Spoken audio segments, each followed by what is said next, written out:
Peter R. Breggin, MD, is called the conscience of psychiatry for his many decades of successful reform efforts.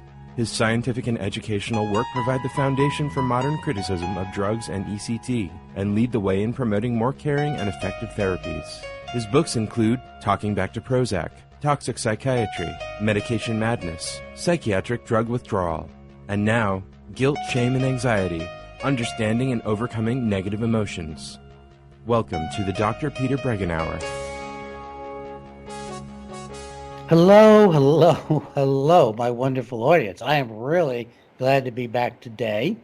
Some of you who follow me more closely will notice we haven't put up a radio TV show in a couple of weeks. And the reason for that is that our internet connectivity became so slow and irregular that when I tried to do a wonderful show with a psychologist, Howie Glasser, who's a dear friend, it was a great talk. We enjoyed talking with each other and with his partner Denise, but it just didn't work out. So as a result of that, I have not been doing any shows for a couple of weeks, and we have it down now, I think, in a whole new way that is going to enable us to edit and to control things better. PRN, my wonderful radio studio, which has been recording me for decades and as a radio show, and it's given me permission to use it as a video show. They were recording on Skype from their end. Well, they are now sequestered at home, so they can only do recordings. But we have figured out how to do this with my wonderful assistant, Ian. And Ian is actually recording this at home. And so he is now not only my editor, as he has been for a long time in many different ways, he's now my engineer. And he will be recording this, and then we will be sending it to the radio station. How about all those details? All of this about handling the coronavirus.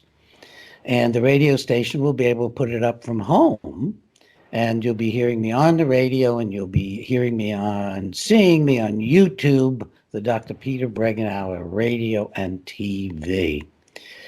Well, I had a thought that I wanted to begin with, which is,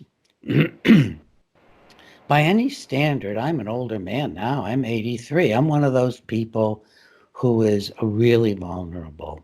I live with my wife, Ginger. She's 69, and with her mother, whom we love much, Jean, who's 93. And I want to thank America for going through all the pain and suffering now that you are, of distancing yourselves and isolating yourselves, largely really to protect your older population, of which the three of us, me and Ginger and her mom Jean, are really older members. You're doing a lot of this to protect older people. So next time somebody tells you that, you don't care about this group or that group, that you're somehow bad because you're prejudiced, just think about what you, America, has been doing, because it has really struck me so strongly that you are protecting me and my closest family, and you're doing that all over the country for your families. You're doing it for my family. So I want to thank America and to tell you that in all the TV watching I've been doing and all of the other social media that Ginger keeps track of, we haven't heard resentment of protecting older people. This is a good country. You are good folks. We are good folks. And I'm so glad to be back addressing all of you, sharing with all of you at this point in time. I thought I would talk today about communicating. We are, all of us, most of us, certainly in very tight-knit circumstances with loved ones, with friends, with family we may have difficulties with. There's concerns about people getting abusive to one another and getting depressed and getting anxious. And all of that has to do with the quality of communication in your household, between you and your loved ones and your friends and people you're not so comfortable with, and also your relationships on the phone and on Skype and on social media of all kinds. So I wanted to give you several principles of basic communication. And I'm not even sure whether I will cover them all or cover one of them in this video, because although I have a bunch of notes, I'll be talking from my heart about what I've learned about communication. Now, the first theme, which is going to take up a good piece of what we're talking about today, I want to read so I get it right. And it's leave your guns at the door and no fistfights. All right, does that apply to you? Well, it may. I hope it doesn't directly apply to you. But the principle of leave your guns at the door and no fistfights, which is an old Western movie concept. I don't know if it was ever a real issue. I don't know if that's what they did in the old Western days. But the idea of leaving your guns at the door and no fistfights is beautifully applied to all of our conversations, all of our exchanges of words, all of our gestures, if we see the subtleties. Because in order for us to have good communication, in order for us to have caring communication, we have to let go of being aggressive, hostile, defensive, angry, ridiculing, making fun of, teasing. We have to let go of anything that the other person may feel is in some way oppressive. And you know, some folks get used to being treated like that. So it's up to us, with our loved ones, with all the people we deal with, to notice if they feel that something we're saying or gesturing, way we're behaving, is somehow threatening on some level. So at the start, I want to help you. Let go of the things that interfere with communication.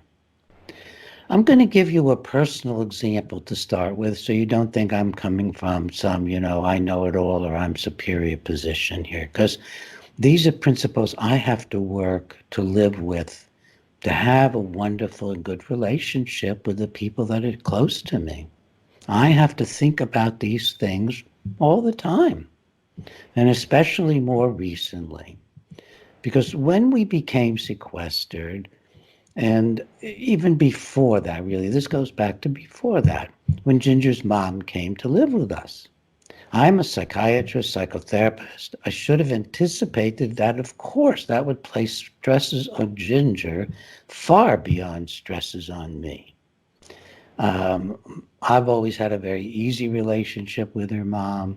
I didn't anticipate having a lot of difficulty. But of course, for both Ginger and Mom, suddenly living together 2 years ago, we had to take her out of at her request, out of a very difficult situation, bring her to live with us. It was a rescue mission. And Ginger had a lot of feelings about some things that had gone on in her life earlier, and they were being re-stimulated, and a lot of them to do with her dad, who was no longer with us. And I began to feel like she was seeing me in a wrong light. I began to feel like, that she was seeing me too much as her dad and stuff like that. So I started to feel irritable and angry. And this created a terrible cycle in which I began to look more like her dad, and she would get more and more anxious, and it was not going well for a while. And suddenly I drew on what I know, my feelings of love for her, my understanding of myself, and my own way of handling things with anger growing up and protecting myself growing up. And I said to her, out of the blue, I said, Ginger, I'm going to change. I'm going to absolutely change the way I've been behaving for a few weeks now. I'm just not going to get angry. I'm not going to get irritable with you. I am going to get back to who I really am, which is the man who loves you and knows you love me. I'm just going to set all of this stuff aside, and I'm going to be the loving person that I am for you, dear. That's what I'm going to do. And I pretty much have managed it. What was so beautiful was the instantaneous, practically change in Ginger. All of a sudden, the defensiveness about me that I had been feeling was gone. She trusted me to change, and she was so happy that I had made the change. It was dramatic, and it got us back on our way of being with each other, which is a very loving and caring and good way. And her mom has grown along with us and learned how we relate, and she's just a major partner now, especially in the fun and the laughter and the play, because she's really good at that. She loves to laugh, and she does it very nicely together in this relatively tight circumstances. So there was an example where I realized that my growing irritability was making her more and more anxious, more defensive, and I had to simply stop. And when I stopped and I was aware enough to say what I was doing, she instantly forgave me, and just immediately the defensiveness began to drop. There can be moments like this in anyone's life. This is what I do in therapy with couples. I help them spot what's interfering with the loving communication, what is intimidating the other person. Now, some of this can be very dramatic. And so I'll talk a little bit about that in the beginning. Men in particular, physically threaten women. Our very size, our very nature can be physically threatening to the people we love. There's hardly a woman on earth who hasn't been physically threatened by a man in one way or another, and many are continually threatened by their husbands, even their male children, because there's such an imbalance of power. And on occasion, at the start of a session, first session or second session, I'll see that the woman is suddenly, become very quiet about what she's saying. And I'll look over at the husband and he'll be looking stern. Or in a worst case situation, he may be flexing his fist or something. And I'll just intervene. I'll say, I think I'm seeing something that goes on a lot. And I'll address the man and I'll say to him, first of all, you just can't hit your wife anymore. It should end today. I want an agreement here that she has the right to call the police if you ever hit her again, and it's just got to end. That's good news for you, Joe. It's really, really good news for you, because you're going to learn through being kind and gentle, you're going to get more from your wife than you ever imagined existed, and you're going to get what you really want, what you didn't even know you really wanted, which is to be loved. She will be able to love you, but you must let go of this and you must promise. The kinds of people who come to me are motivated. And it's not like I work magic. I couldn't do this very easily in many kinds of outpatient clinics, for example. But in a private practice, people are motivated. And people change. They change the dynamic. They give up whatever it is that they're doing that is threatening. Now, as a part of giving up all threats, you have to, and you want to start over again. This is going to give you a chance during this isolation that we're all experiencing to change your lives. So you give up all threatening things. Find out from the person you're with what threatens them the most. Find out from your kids what threatens them the most. With your kids, it's probably an angry look, but it might be you stopping talking, or you looking like you don't know what to say and you're fed up with them. It may be goodness knows what. If you've hit them in the past, then it's going to be that. And they may not even remember. You may remember. You may remember that you used to spank them. They may not. You have to remember anything that looks physically threatening and just turn off all the love and all the relationship. I'm at home, so you're going to hear a little background noise. That's my dog, Sherry, who's a Shetland sheepdog, all 32 pounds of her, like kind of a miniature collie, but they're stouter looking in their snouts. We could hear chiming in from the other two dogs along the way. In relationships, you have to put aside, if you're going to improve them, you have to make a promise. There'll be no discussion of divorce. I ask couples who come to me if they want to really stay together. If they say yes, I say, well, let's put a 6-month moratorium. Whether you're seeing me or not, I mean, folks, this should be going on whether you're coming to me or not. And if you quit or whatever, find another therapist, you still should do this if you're going to succeed. Put a 6-month moratorium on all threats. So, Jane, you can't threaten to go to your mother's.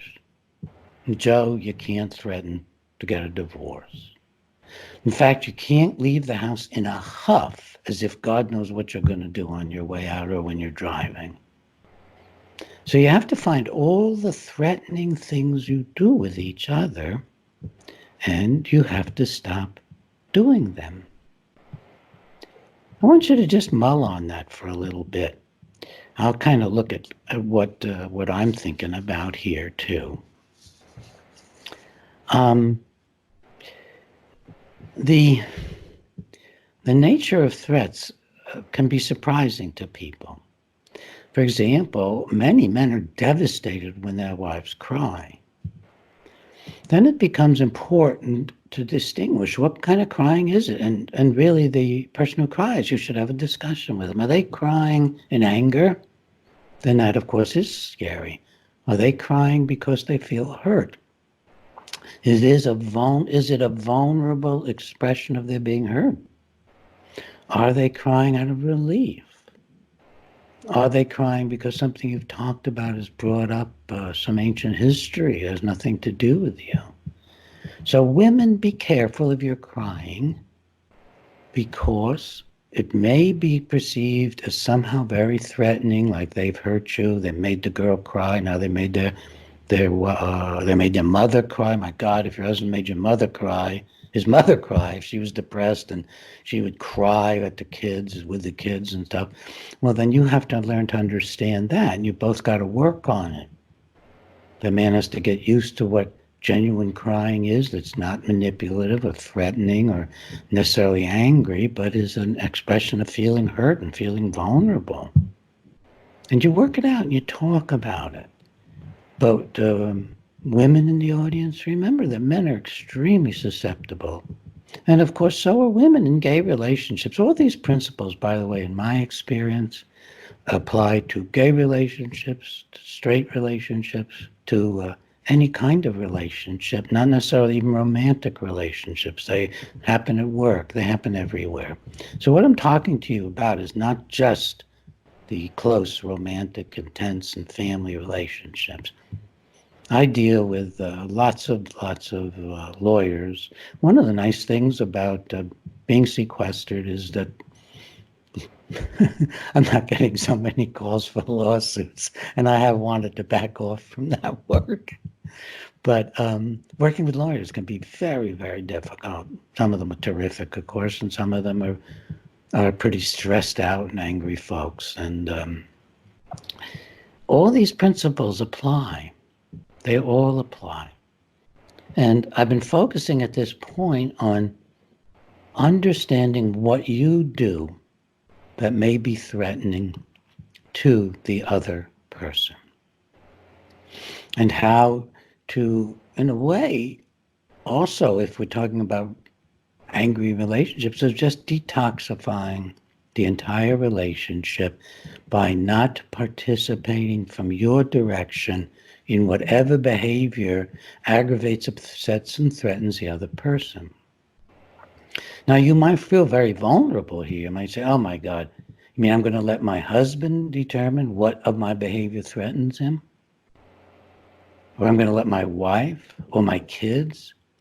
Well, in a way, yeah. Yeah, when we have loving relationships, one of the things we do is we pay as much attention or more to the other person's feelings as to our own. So if you find that something you routinely do or unconsciously do or have always done, or that makes you feel good, like teasing, or like making a joke about how big and strong you are or something, or joking about you can always leave, or whatever, you're just grimacing or crying or not talking, be very threatening to another person, yeah, out of love you begin to adjust it. Now this brings about a miracle. If you begin to control everything you do in terms of getting rid of the stuff that angers and upsets the people you're dealing with, that threatens them, I like the word threatens them, makes them feel vulnerable, makes them feel unloved, uncared for, disrespected. Disrespect is very important. If you want to have love, you got to have respect. Respect is in many ways what I'm talking about, how to have a respectful relationship.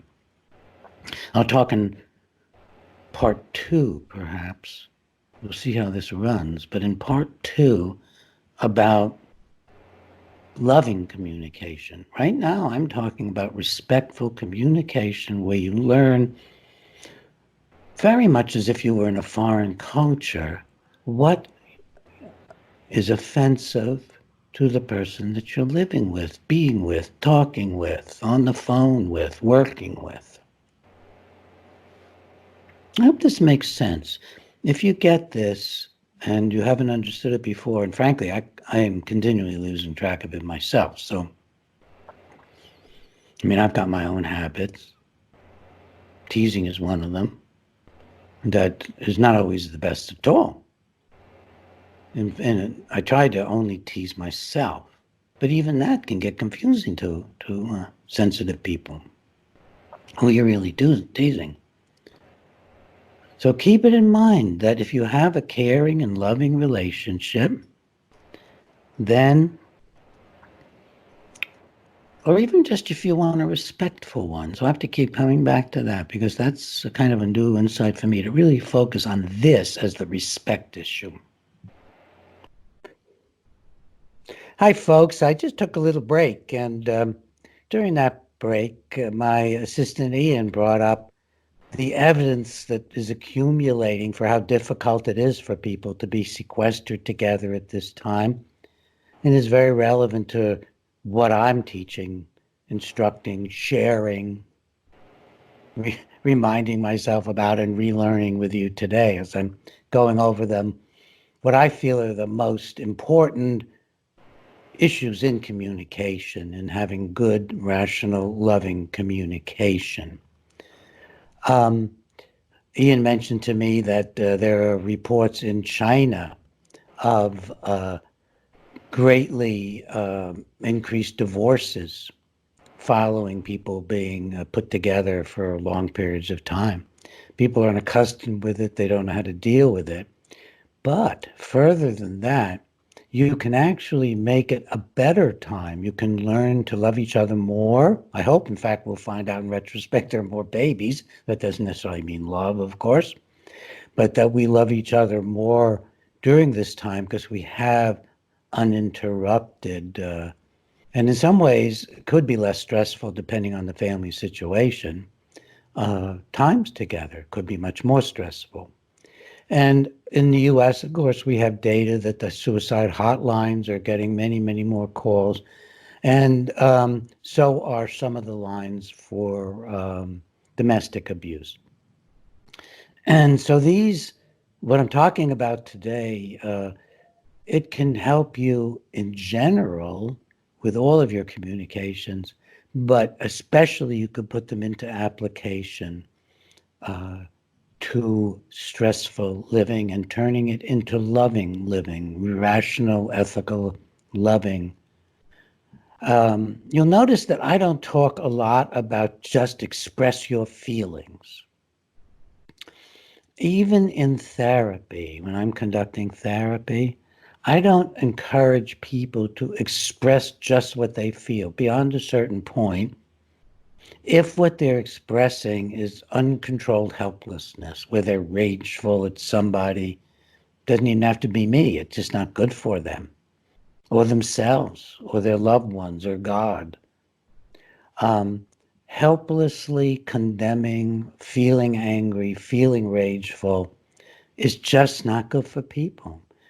We want to recognize anger as indicating we feel injured.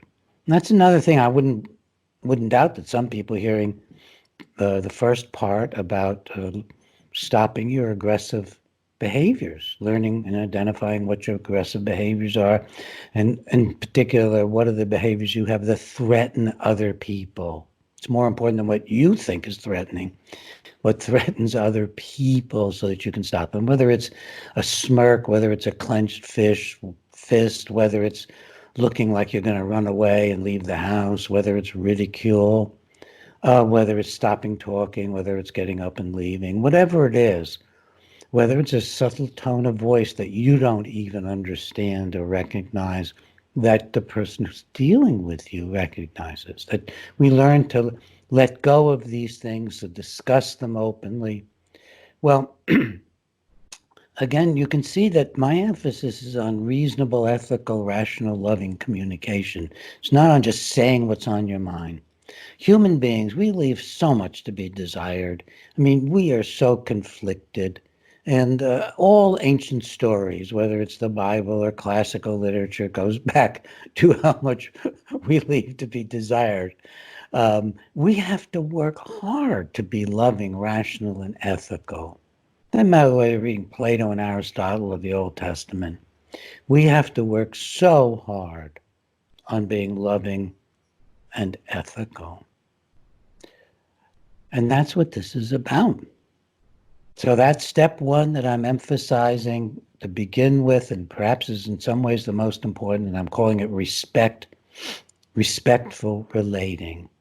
And when we're respectfully relating, we are thinking at all times about any potential negative impact on the other person.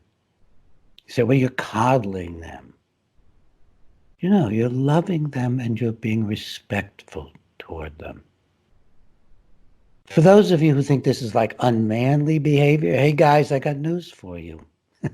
All the strongest people I know are basically gentle human beings. And there are some very good people who haven't necessarily come to grips with that, and it harms them and it harms other people. So maybe they're 95% good and they're doing great work and they're great husbands and wives, but they really think that there's a level on which they deserve to be able to be rough or angry or confrontational or tell people to get their act together or whatever else. That's the part that doesn't work. I've thought back over my entire therapy practice, and I don't think, I'd like to make believe it weren't so, but I don't think my spontaneously getting irritable or angry has ever helped anyone.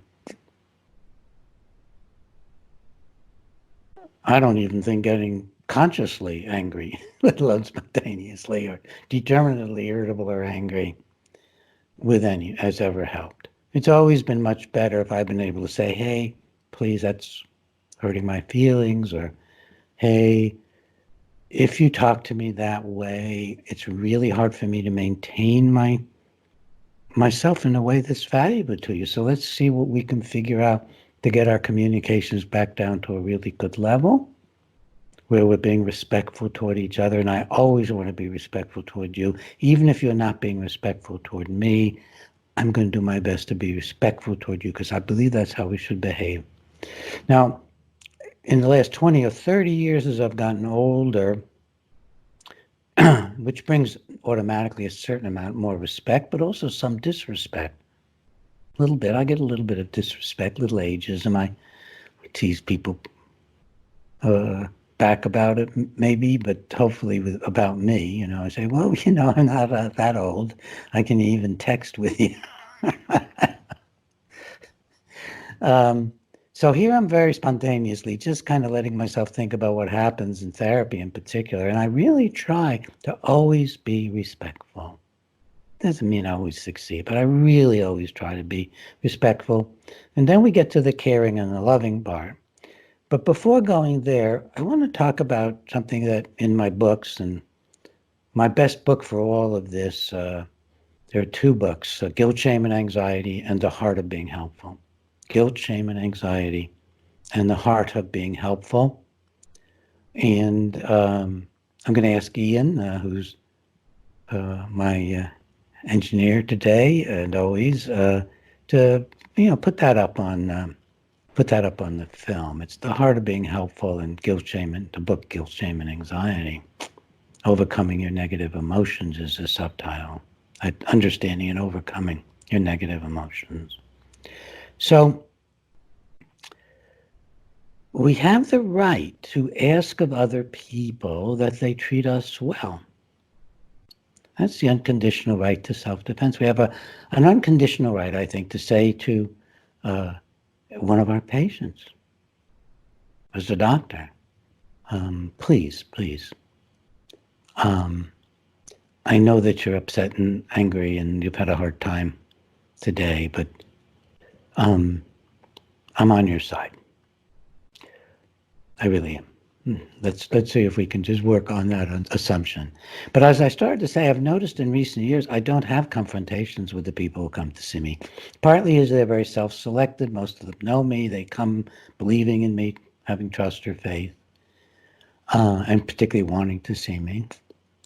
But in general, everywhere I go, because my manner has become gentle and kind, basically, waitresses, waiters, when we used to go to restaurants, they treat me and Ginger very much so. I mean, I'll be sitting in a diner and the waitress will come over who's known us both on and off for quite a while, and she'll just start telling Ginger something really personal and asking her for advice, because I'm sitting there thinking, hey, I'm a therapist. I don't say it. And Ginger, just because of her manner, her openness, her respectfulness, just invites people. She's not as outgoing as I am in some ways in those settings. She is very outgoing, more than me in other settings, but in public I might be a little more outgoing. But people just come to her because they see there's a respectfulness about her for them in their opening conversations.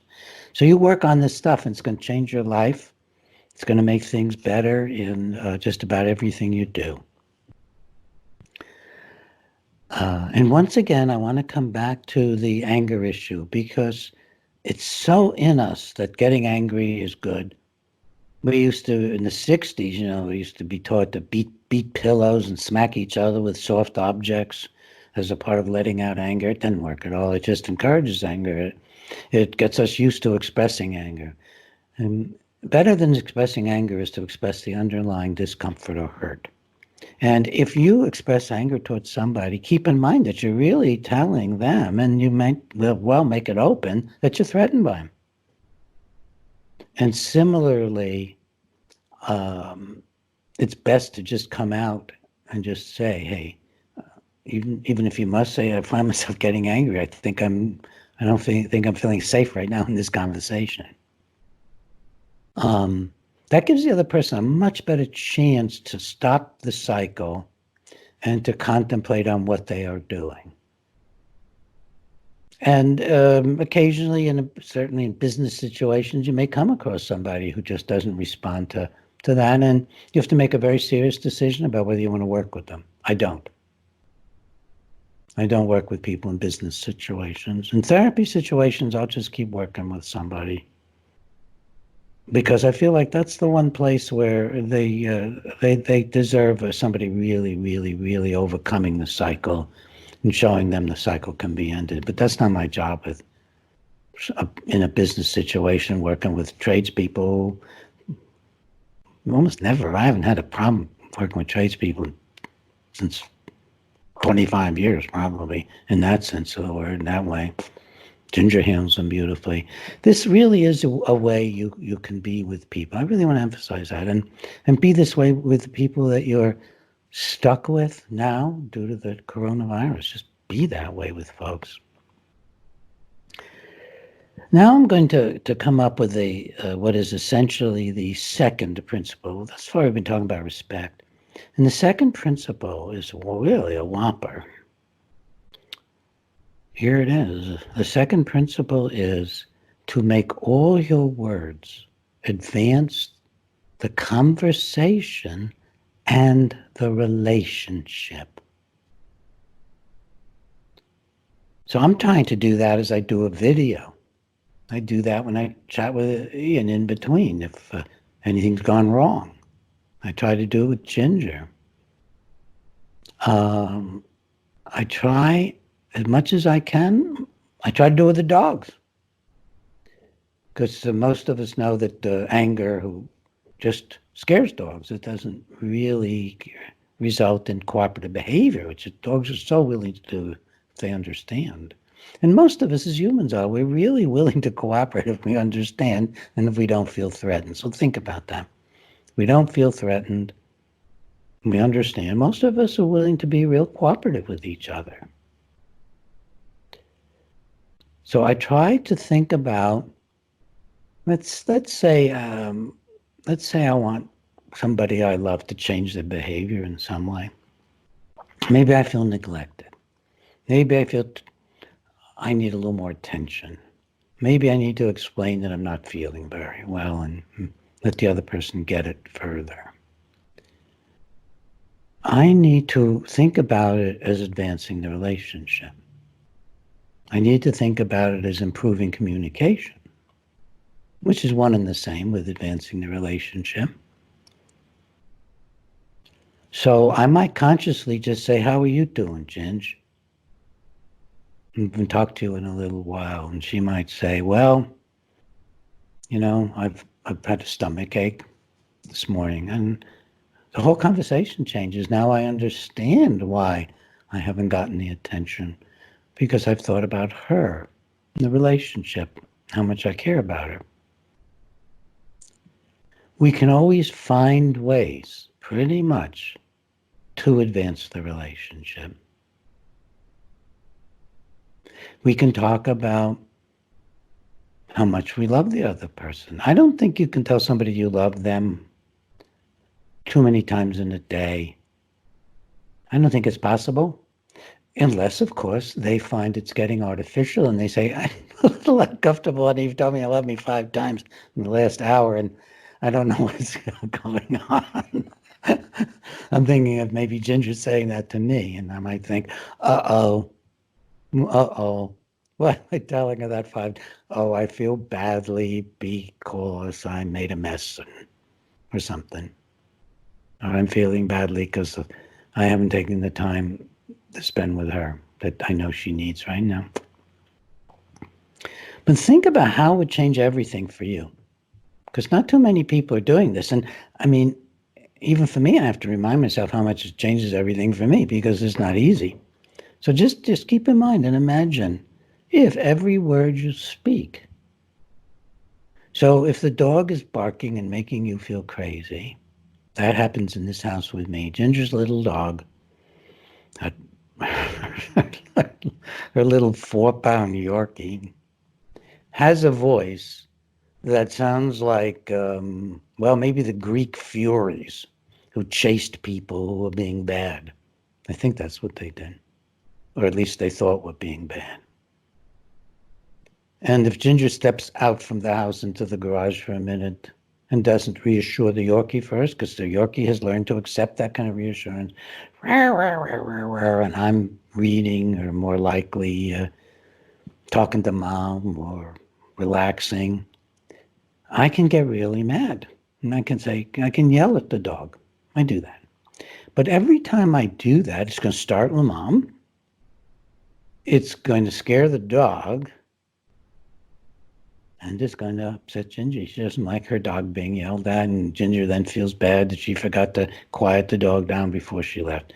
So I work really hard. This is one of my minor trials in life compared to other people's. One of my minor trials cooped up. I try not to get really upset when the dog's barked and the little one starts it.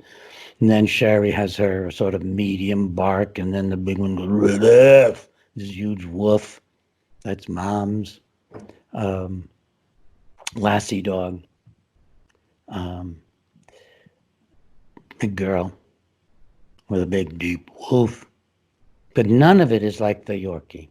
So again, it's work to figure out is what you're doing advancing the relationship. I may scare and shut up the Yorkie temporarily, but it actually helps a lot more if I go over and remind her, use your indoor voice or quiet. Just my presence with the dogs, knowing they've been barking, tends to calm them down. I just have to be patient with it. If your child is making a lot of noise and is bothering you, all these principles apply even more intensely. Or if your husband's getting stir crazy, they apply more intensely. Think of something to say that's loving and reassuring. Maybe take a break. Let's take a break together. Hopefully you don't live in one room. If you do with several people, maybe you have to tell people you're going to quietly take a break in the corner. But very few, I hope, of my listeners are in that situation. Take a break. Sit on the porch. Go into the bedroom. And try to address the stress and the anger in a way that is calculated. Here's the big difference: to advance the relationship. So maybe you sit down and you take your child's hand and say, no, honey, I'm not going to get angry. I'm not even angry. I'm sorry that sometimes I get angry, like, so that you're nervous. No, I just wanted to just calm us down together. And you are such a good kid. Tell people all their good things. Tell it to them all the time. I'm going to have my psychologist friend Howie Glasser back on to talk about this in more detail because Howie's so good at it. But we want to bring out the greatness in our children, remind them of their goodness. Remind your loved ones and your family of how good they are. Remind your partners, your assistants, your helpers. Even now, when you may only be talking to them on the phone or texting them, remind them that they mean a lot to you.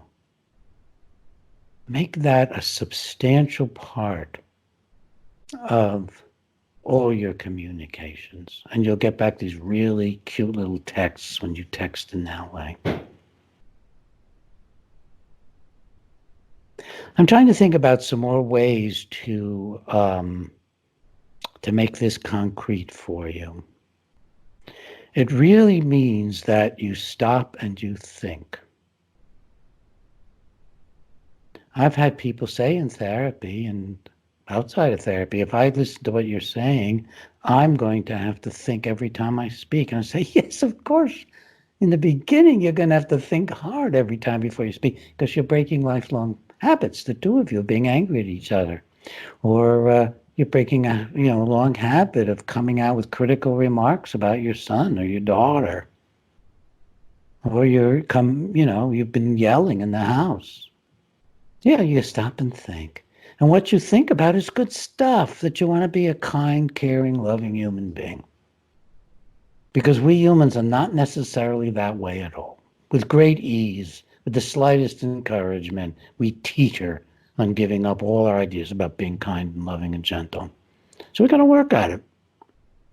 We absolutely have to work at it. So that's the second lesson. All your words and thoughts, the second principle, however you want to view it, part 2. All your words and thoughts, let them be caring, let them advance the relationship, let them be loving. Be willing to tell someone you love them so many times that they finally say, well, that's enough right now. Really. It will rarely happen if you're being in touch with them, because if you're looking at their face, you'll see whether they're getting pleasure. So that's how you know if you're being kind and loving. You keep your eye on the other person's face. People who have been abused keep their eye on other people's faces all the time, looking for the slightest glint of anger. So keep that in mind, that if you've been abused, that's what you're looking for. Or if your loved ones have been abused, your children have been abused, maybe by somebody else, they're looking for anger, something threatening. Well, encourage people to look for the love. Say to your husband, look at the love in my eyes. Don't look away, dear. It's okay. It's safe. Look at the love. Let's look at the love in each other's eyes. I don't recommend necessarily you have a 5-minute love looking. I mean, that's we used to do things like that in the 60s. But just, gently remind. Ginger does that with me. If I get down into some pit I'm about to descend into, she'll say, hey, honey, look at me. And I'll tell you, I'd have to be pretty far down to look at her and not remember all the love over 35 years. I mean, I was a goner the moment I set eyes on her. And it's a good goner stuff, let me tell you. It's a good goner stuff. I want to give you some very practical advice toward the end. And that is, if you're having a problem with another person that you need to discuss, it's a fabulous principle. It's a life-changing principle to learn to talk about one person and one problem at a time. To talk about one person, one problem at a time. So if your husband is upset with you, sit down and say, okay, let's really focus on this. I mean, you can say, let's make it one problem, one person if you want, or just say, let's focus on this. Tell me what's going on. And then you listen because it's their problem. This is one of the most important principles that happens naturally, I hope, in most therapies. The therapist focuses, at least at times in the therapy, on one person, one problem, and the other person does the talking. And then when you speak, it's only to address helping their problem. Go back to all the first principles. First, you're not going to say anything threatening. You're not going to say, but you're worse, or you did it first, or you started it, or now you know what I'm living with, anything like that. You're quiet. If you're going to be aggressive, you're quiet. You say nothing. And then when you can advance the relationship, you might say, I'm understanding this in a way I never have before. Or could you tell me a little bit? I'm a little confused about this. You just try to understand one person, one problem at a time. And you could, in the beginning especially, say, and that you would like to do the one, you'd like to talk about how you feel about it later on. You may find there's no need to, because it's changed by your simply listening and asking the person to explain. I don't even know why that works so well. I mean, I've been doing this forever, but it works so well. I mean, I can make up a lot of reasons why, and I'm sure some of them have been correct, but I can just tell you the miracle. That if you listen in a loving, caring way, making no threatening statements at all, focusing completely on the other person and this one problem they're trying to talk about, and you ask them questions about it, you tell them your understanding, you let them know that you like hearing their talking. And you may find the person begins to actually cry and have feelings with you. Then afterward, they might look awkward and embarrassed. And then you have to say, I love hearing your feelings, because you will have loved hearing their feelings because you've been good. You have been interested, patient. You've been looking at them, not looking away, not looking upset, paying attention. One person, one problem. It is a miracle formula. Changes marriages. It helps therapists. It's right up there at the top with, recognizing when you're being defensive or angry and upset and not going there. And with making all of your communications advancing of the relationship, end of communication. And then right behind it is one person, one problem at a time. Just think about it. Imagine that the next time your child is upset, if you think, okay, I'm going to help my child focus on what it is that's bothering them. I might explain one person, one problem, maybe at a later time, but right now I'm going to do it. And later I can explain it. I'm going to do it. I'm going to listen to them. I'm not going to tell them how I feel. So if my child says, I got very upset with you this morning, you don't say, well, honey, I'm trying to get everybody out to school. You say, well, tell me. Tell me. Well, you said something terrible to me in the bedroom when you were trying to get him up. Maybe your child can do that. Maybe you could figure it out. Maybe your child's talking. If you're focusing not on you and how hard it is in the mornings. Nowadays, the mornings are not going to be so much for getting the kids out. They're going to be for getting the kids in order, maybe. Getting them to do some of their schoolwork that's online, hopefully. Getting them ready to talk to grandma and grandpa on Skype or FaceTime, whatever it is. If you set aside your problem that made you maybe yell, you might even remember you yelled before your child does. And you may be able to say, oh, honey, I'm remembering now. I yelled at you this morning. And then your child might cry. Yeah. You'd just be amazed at how this works.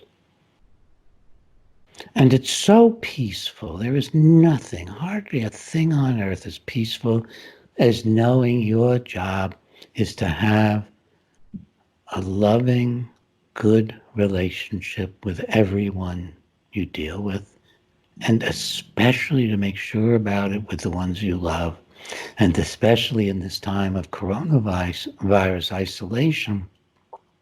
It has to be an actual theme. It has to be a stated attitude and theme that you're going to have with the people you love. I'll leave you with some general thoughts. I'm so glad, by the way, to be back with my wonderful audience. I have missed doing this. If you missed the beginning of the show or the video, however you're watching this, we had enough internet problems to stop my radio show for a couple of weeks and just do replays, my radio TV show. The radio show is on PRN FM. TV show goes up on Dr. Breggin's YouTube channel. It can go up as a part of the Dr. Peter Breggin Hour. It can go up as a part of Simple Truths, depending on how the material is going to be used. I'm really, really glad to be talking to all of you again.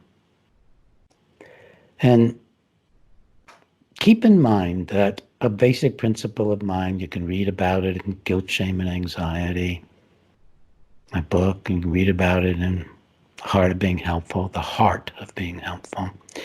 And that is, if you can maintain a loving sense of yourself, that you are a source of love. If you can remember all times, most of the times, a lot of the time, that you are a source of love, that you can just bring that source up anytime you want. It can be horrible. Things can be going badly. But we as human beings can turn to the person next to us and love them, sometimes more than ever under the duress, and bring your family together. Each of us is a source of love. We have this. That's it. It's a part of us, God-given, I believe. But certainly one can explain a lot of it from the evolution of human beings. By the way, Darwin was not a Darwinian. Darwin said that the highest human achievement was not explainable by physical or social evolution. It was only explainable by reason and love. And that was the golden rule. Do unto others as you would have others do unto you. Now, I think that this talk is about going beyond the golden rule. And you don't just treat others as you would have them treat you. You treat others as they wish and desire, unless it turns out to be something, a need you can't meet. I mean, in general, it will work well for you to try to understand what other people wish and want, and to try to provide it for them in your relationships. And of course, there'll be times when you disagree. But in general, one of the beauties of love is it erases disagreement, because I'm looking out more for you and I love you than probably for myself. Certainly equally, I hope. And I know Ginger is often looking out for my best needs way ahead of me looking out for my needs. So keep all that in mind. Keep in mind that we can always love one another, and that that is the basis of everything good that we are doing. Thank you for being there, my wonderful audience. Thank you very, very much.